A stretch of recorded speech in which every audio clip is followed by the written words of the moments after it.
కార్పొరేట్లకి అంతర్జాతీయ కార్పొరేట్ మధ్య భారతంలో నేటి దాకా ఇవి నరసింహారావు జాతీయ అంతర్జాతీయ కార్పొరేట్లు మధ్య భారతంలో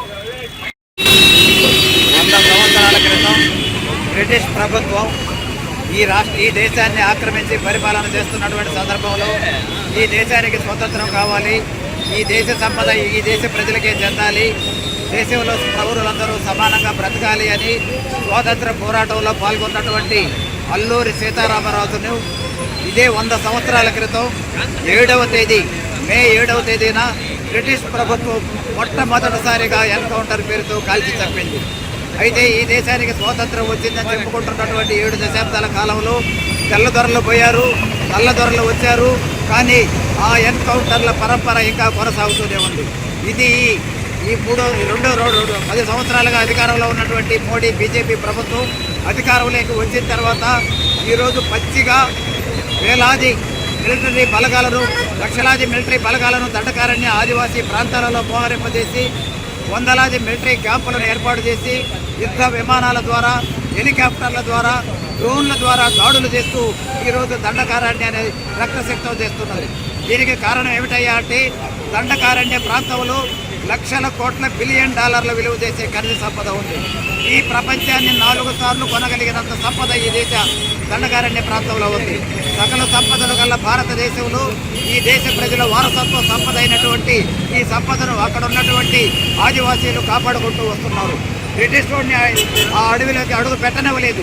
తర్వాత రకరకాల ప్రయత్నాలు చేసిన ఎవరిని అడుగు పెట్టనివ్వటువంటి ఆదివాసీలు వీరోచితంగా పోరాడుతున్నటువంటి క్రమంలో ఈరోజు భారత ప్రభుత్వం లక్షలాది సైనిక బలగాల్ని తెచ్చి యుద్ధ ట్యాంకర్ల ద్వారా, విమానాల ద్వారా బాంబులు వేస్తూ ఈరోజు ఆదివాసీల్ని హత్య చేస్తున్నాయి. కాబట్టి అక్కడ పర్యావరణ విధ్వంసం ఒకవైపు, మానవ హననం ఒకవైపు, కూటకపై ఎన్కౌంటర్ల పేరుతో హత్యాకాండ ఒకవైపు, మహిళలపైన అత్యాచారాలు ఒకవైపు, ఇంత నరమేధం ఈ దేశంలో జరుగుతూ ఉంటే ఈ ప్రభుత్వాలు మన ప్రభుత్వం మన ప్రజలపైన తన ప్రజలపైన చంపుకోవటం నేరమని సుప్రీంకోర్టు అనేక సందర్భాల్లో చెప్పినప్పటికీ భారత ప్రభుత్వం ఈరోజు ఏమాత్రం లెక్క చేయకుండా ప్రతిరోజు దండకారణ్యంలో నెత్తురు పారిస్తూ ఉంది. దీనికి నిరసనగా పౌర హక్కుల సంఘం ఆధ్వర్యంలో రాష్ట్ర వ్యాపిత పిలుపు మేరకు ఈరోజు నెల్లూరు నగరంలో ఈ నిరసన ర్యాలీని చేయడం జరిగింది. కాబట్టి వెంటనే దండకారణ్య ప్రాంతంలో ఉన్నటువంటి సైనిక బలగాలను వెంటనే ఉపసంహరించాలి, మిలిటరీ క్యాంపులను ఎత్తివేయాలి, అక్కడ ఉన్నటువంటి ఆదివాసీ ప్రాంతాలలో ఒక శాంతియుత వాతావరణం ఏర్పాటు చేయటం ఈ ప్రభుత్వాలపైన ఉందని పౌర హక్కుల సంఘంగా మేము తెలియజేస్తున్నాం. మధ్య భారతంలో ఉన్నటువంటి అపారమైనటువంటి ఖనిజ సంపదను కొల్లగొట్టడానికి జాతీయ అంతర్జాతీయ కార్పొరేట్లు ఏనాడో భారత ప్రభుత్వంతో ఒప్పందం కుదుర్చుకున్నారు. అయినా కానీ మధ్య భారతంలో ఉన్నటువంటి కోట్లాది మంది ఆదివాసీలు జమీన్ జంగిల్ మీద మాకే హక్కులు ఉన్నాయని చెప్పని కార్పొరేట్లన్నీ మధ్య భారతంలో అడుగు పెట్టకుండా వాళ్ళు నిరంతరం పోరాడుతూ ఉన్నారు. ఆ పోరాట ధాటికి కార్పొరేట్లు మధ్య భారతంలో మైనింగ్కి అడుగు పెట్టలేకపోయినారు.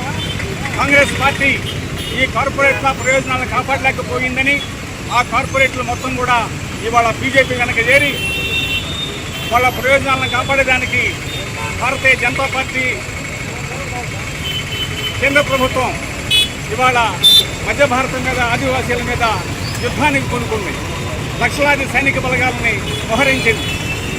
వందలాది మంది ఆదివాసీలను వేటాడి చంపుతూ ఉంది. ఆదివాసీల ఉద్యమానికి మద్దతుగా ఉన్నటువంటి మావోయిస్టుల్ని ఎన్కౌంటర్ల పేరుతో హతమారుస్తూ ఉంది.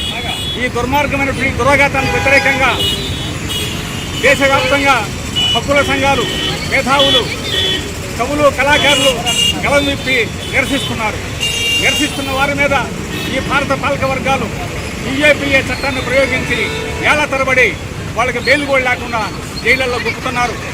అయినా కానీ బయట ఉన్నటువంటి మేధావులు దీన్ని నిరసిస్తూ ఈ రోజున నెల్లూరు జిల్లా పౌర హక్కుల సంఘం ఈ ర్యాలీని తలపెట్టింది. ఈ ర్యాలీలో అనేక మంది పౌర హక్కుల సంఘాల కార్యకర్తలు, అభిమానులు పాల్గొన్నారు. ఈ దాడుల్ని పౌర హక్కుల సంఘం, మిగిలిన ప్రజా సంఘాలు నిరసిస్తున్నాయి. ఈ సైనిక బలగాలను వెంటనే అక్కడి నుంచి విత్డ్రా చేయాలని మిలిటరీ క్యాంపుల మొత్తాన్ని ఎత్తివేయాలని, ఆదివాసుల మీద దాడులు ఆపివేయాలని చెప్పని ఈ ర్యాలీ డిమాండ్ చేస్తుంది.